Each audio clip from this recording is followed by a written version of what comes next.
2017년 11월 5일 하나님의 말씀을 선포합니다.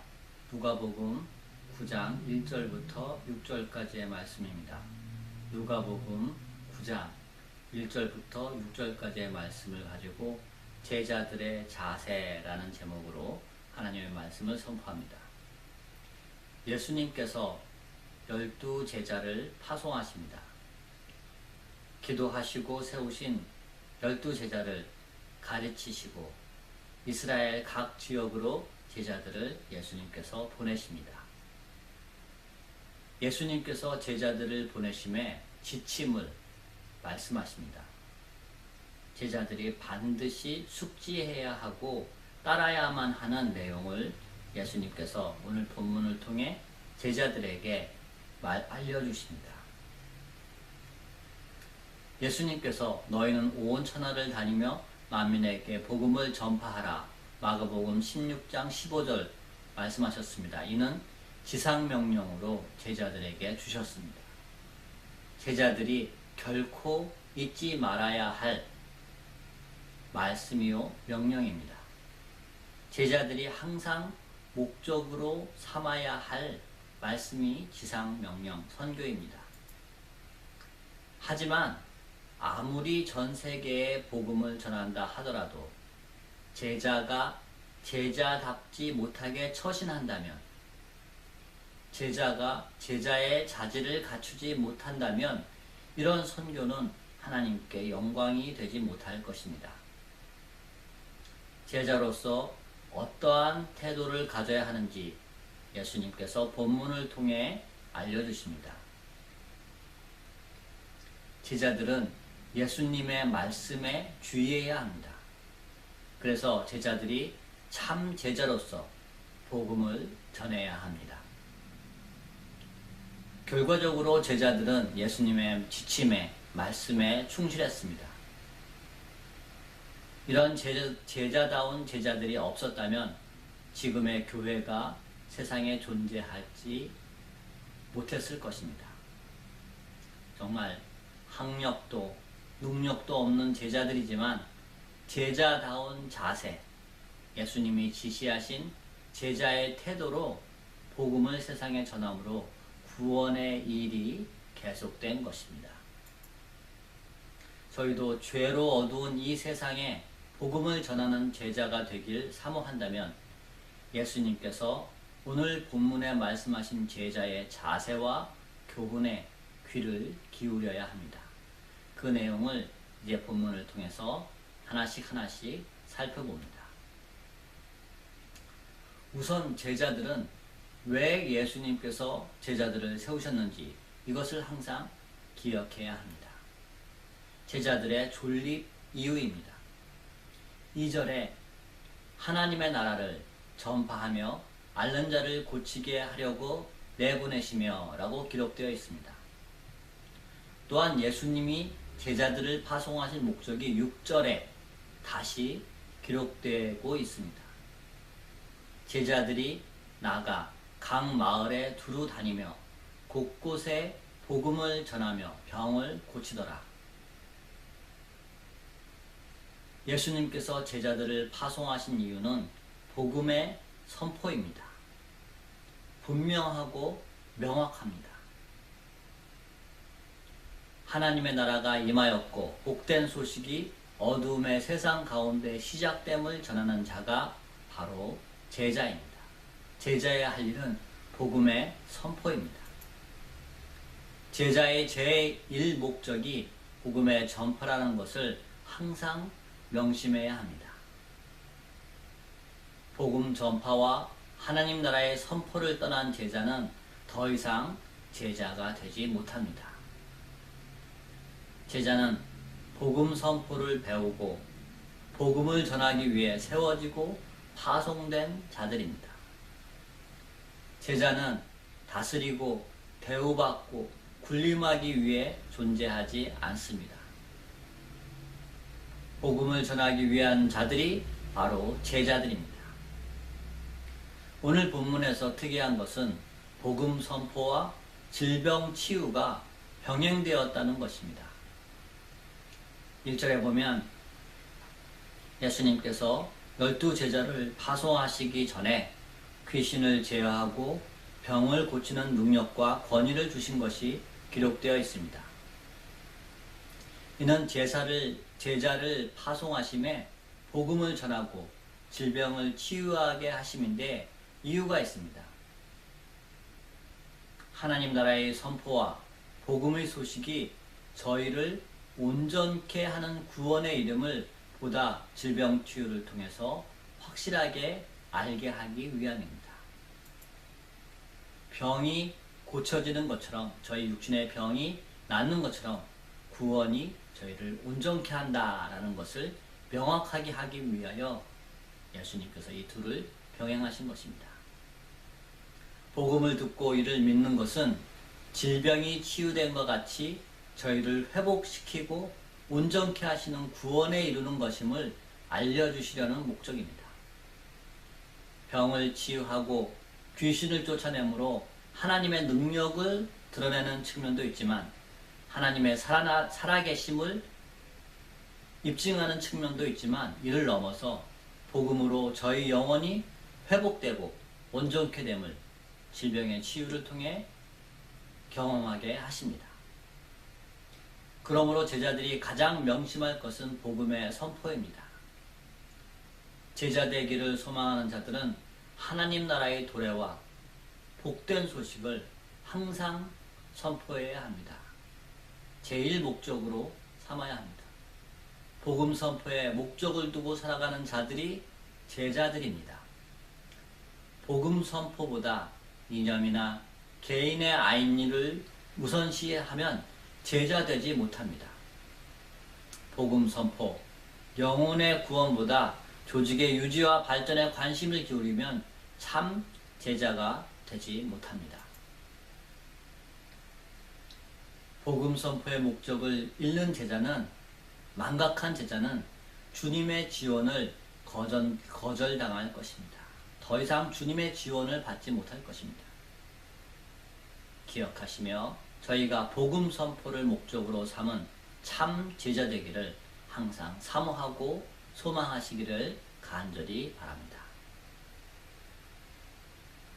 예수님께서 제자들에게 5가지를 가지고 가지 말라고 오늘 본문에 말씀하십니다. 5가지인데요. 지팡이, 배낭, 양식, 돈, 여벌에 2벌 옷, 이런 5가지입니다. 이 5가지는 사실 생각해보면 파송된 제자들에게 실질적으로 가장 필요한 것들입니다.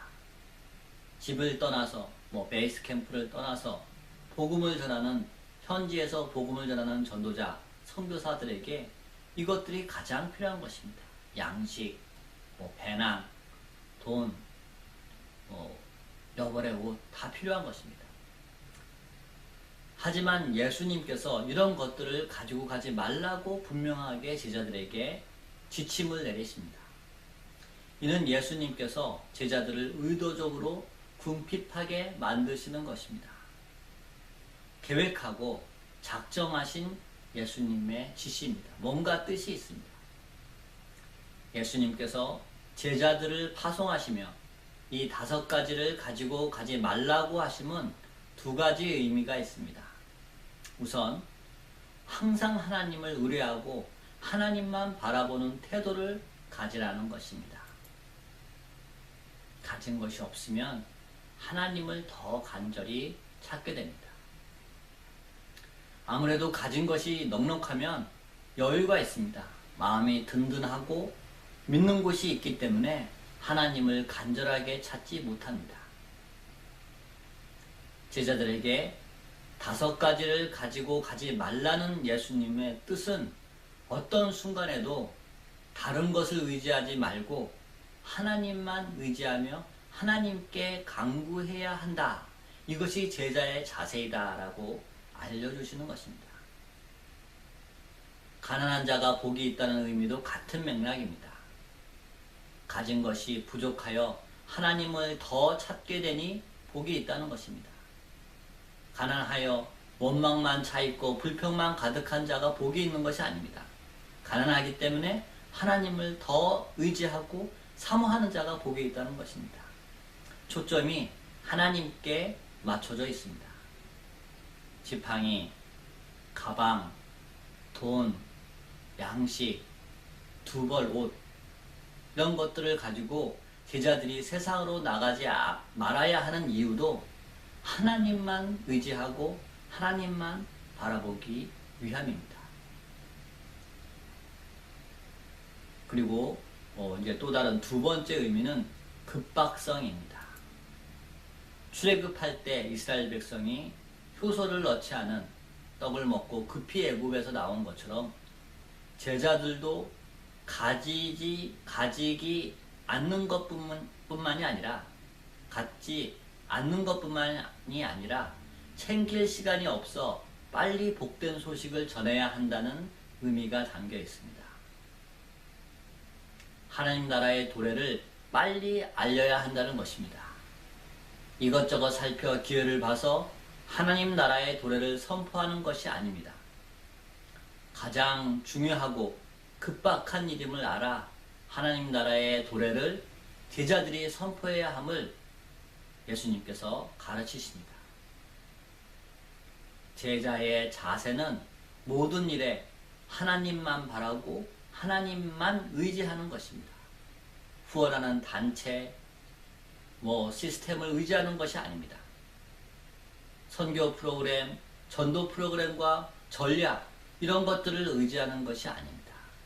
이런 것이 있다 할지라도 하나님께 간구하고 하나님께 매달리고 하나님께 간절한 자세가 제자의 자세입니다.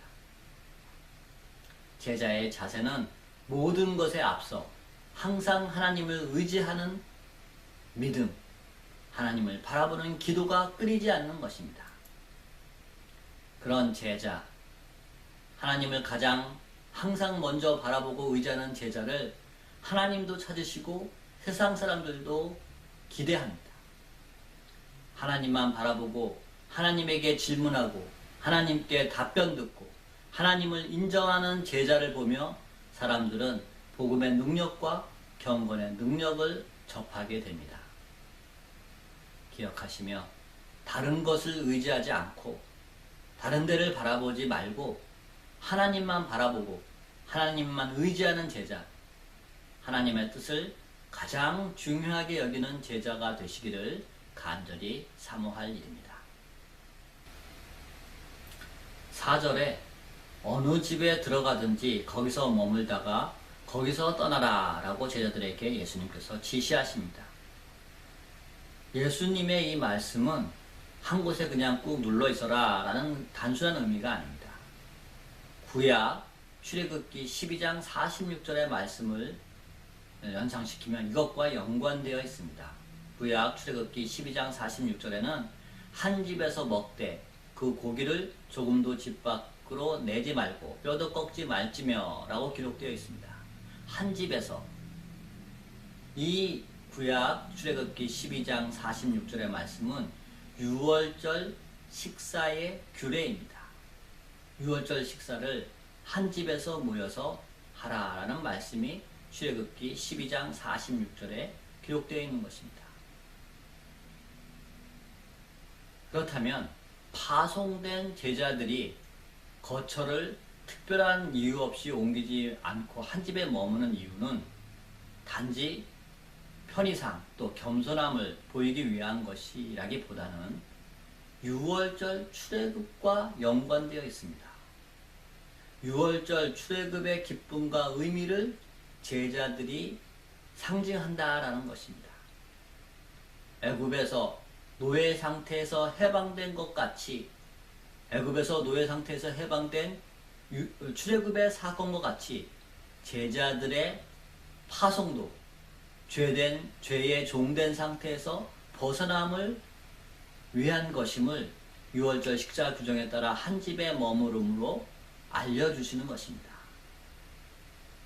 제자들이 한 집에 머무는 것은 구원의 소식을 전하는 것임을 암시하는 예수님의 가르침입니다. 제자 되길 사모하는 자들은 저희가 유월절의 소식을 기념하며 전하는 자들임을 기억해야 합니다. 제자들은 해방의 소식을 전하는 자들입니다. 제자들은 죄의 사슬에서 풀려남을 전하는 자들입니다. 제자들은 자신들이 어떤 소식을 전하는지, 어떤 소식을 전하는 사명을 가지고 있는지 분명하게 알고 처신해야 합니다. 세상의 어두움을 밝히는, 비리를 밝히는 그런 소식을 전하는지, 난치병 치료제가 개발된 소식을 전하는 것인지, 새로운 세상에 적응하는 소식인지, 세상을 바꿀 기술이 나타난 소식을 전하는 그런 사명인지, 어떤 소식을 전하는 것이 제자들의 몫인지를 분명하게 알아야 합니다. 제자들은 죄의 종에서 자유롭게 된 것을, 이 죄의 종에서 자유롭게 된 전대미문의 소식을 전하는 것이 제자들의 역할입니다. 그래서 제자들은 복음의 소식에 감격과 기쁨과 절박감을 가지고 임해야 합니다. 복음을 세상 교리 중에 하나처럼 생각하거나 시대에 뒤진 종교사상으로 생각해서는 결코 복음을 전하는 제자가 될 수 없습니다. 죄의 문제를 해결하고 하나님께 인도하는 그 소식을 전하는 자신감, 자부심을 가지고 제자로서 복음에 임하시기를 간절히 소망합니다. 이제 5절입니다. 5절에는 누구든지 너희를 영접하지 아니하거든 그 성에서 떠날 때 너희 발에서 먼지를 떨어버려 그들에게 증거를 삼으라 하시니 라고 기록되어 있습니다. 이스라엘 사람들은 이방을 여행하고 돌아올 때 이방의 부정한 것을 제거하는 상징으로 먼지를 발에서 떨어버렸습니다. 제자들의 발에 먼지를 터는 것은 영접하지 않는 자들에게 단지 이놈들 벌 받아라, 어디 두고 보자 하는 그런 심정이 아닙니다. 제자들을 받아들이지 않는 자들을 저주하고 악담하는 그런 행동이 아닙니다. 예수님께서 제자들에게 발에 먼지를 떨어버리라고 하신 것은 더 깊은 의미가 있습니다. 제자들을 영접하지 않는 이스라엘 백성의 집은 이방인과 같다는 것입니다. 이방인과 같이 부정하다는 것입니다. 이스라엘 백성이라 하더라도 예수님의 전한 복음, 제자들이 전하는 하나님 나라의 도래를 받아들이지 않는다면 이스라엘 백성이 더 이상 아니라 이방인과 같다는 파격적인 말씀입니다. 제자들이 전하는 복된 소식, 하나님의 아들이 이 땅에 오심을 듣고 믿지 않는 자는 이방인과 같다는 선고입니다. 여기에 두 가지 의미가 담겨 있습니다. 우선 예수님께서 하나님 나라의 백성 되는 패러다임을 바꾸신 것입니다. 아담의 후손 이스라엘의 하나님 백성을 믿음의 고백을 통한 하나님 백성으로 그 바탕을 바꾼 것입니다. 혈통에서 믿음으로 하나님의 백성 되는 기준을 바꾼 것입니다. 혈통이 아니더라도 믿음으로 하나님 백성 되는 은혜를 나타냅니다. 그리고 둘째는 영접함으로 하나님의 백성이 됨을 알려주십니다. 누구든지 너희를 영접하지 아니하거든 5절 앞부분에 영접이라는 단어를 분명하게 제시하셨습니다. 영접함이 하나님의 백성됨의 조건이다 라는 것을 알려주시는 것입니다. 영접, 오늘 본문에는 웰컴으로 번역되어 있지만 이는 제자들을 반길 뿐만 아니라 제자들의 전한 복음을 환영하며 받아들이고 믿는 자들이 당당히 하나님의 백성이 될 수 있음을 천명하시는 것입니다. 이제는 혈통이 아니라 믿음과 고백을 통해 하나님의 백성됨을 알려주십니다. 그러니 제자된 자들은 복된 소식을 전하여 믿게 하는 자들이며 복된 소식에 전한 소식을 믿는다고 고백함을 인도하는 자들입니다. 믿음과 고백을 통해 하나님 백성 되는 귀한 결과가 생기게 됩니다. 제자된 자들은 모든 사람들이 믿고 고백할 수 있도록 복음을 전하고 전하는 일에 매진하는 것입니다. 만일 듣는 자가 거절하면 이는 그 자신의 책임입니다. 제자들은 발에 먼지를 떨어버리면 됩니다. 하지만 예수님처럼 모든 사람에게 복음의 기쁜 소식을 평등하게 전하고 영접하도록 인도하는 것은 제자의 감당할 일입니다. 이것이 제자의 몫입니다. 이를 더욱 깊이 인식하고 복음을 전하는 제자의 일을 잘 감당하시기를 소망합니다. 예수님의 말씀하신 대로 제자다운 제자들이 하나님 나라를 확장시켰습니다. 제자다운 제자를 자세를 가지고 복음을 전파하여 유럽, 아프리카, 신대륙, 아시아에 주님의 몸된 교회를 세우고 영혼을 구원하였습니다. 제자들을 통해 복음이 전파되며 복음의 문화가 형성되어 복음의 정신을 근간으로 한 조직이 등장했습니다. 제자다운 제자, 복음을 가장 귀하게 여기고 하나님만 의지하며 모두에게 복된 소식을 전하는 제자가 이 세상에 아직도 수없이 필요합니다. 기억하시며 땅끝까지 이르러 주님의 제자 되길 위해 버릴 것을 버리고 복음만 들고 어둠 가운데 방황한 영혼들에게 나아가는 모든 권속들이 되시기를 간절히 소망합니다. 기도하시겠습니다. 하나님 아버지, 제자들에게 복음 전파와 영혼 구원을 명령하시고 이에 맞는 믿음과 충성의 태도를 알려주시는 말씀을 오늘 상고했습니다. 저희도 영혼 구원의 귀한 일에 쓰임받기를 간절히 소망합니다. 그러니 저희가 다른 것을 바라보거나 다른 것을 의지하지 말고 하나님만 바라보는 제자가 되게 하여 주시옵시고 결과는 하나님께 맡기고 오직 복음만 때를 얻든지 못 얻든지 전하는 제자가 되게 하여 주시옵소서. 진실한 제자 되고자 하는 자들에게 주님께서 세상 끝날까지 함께 하심을 믿사오며 저희를 구속하여 주신 예수님의 이름으로 기도하옵나이다. 아멘.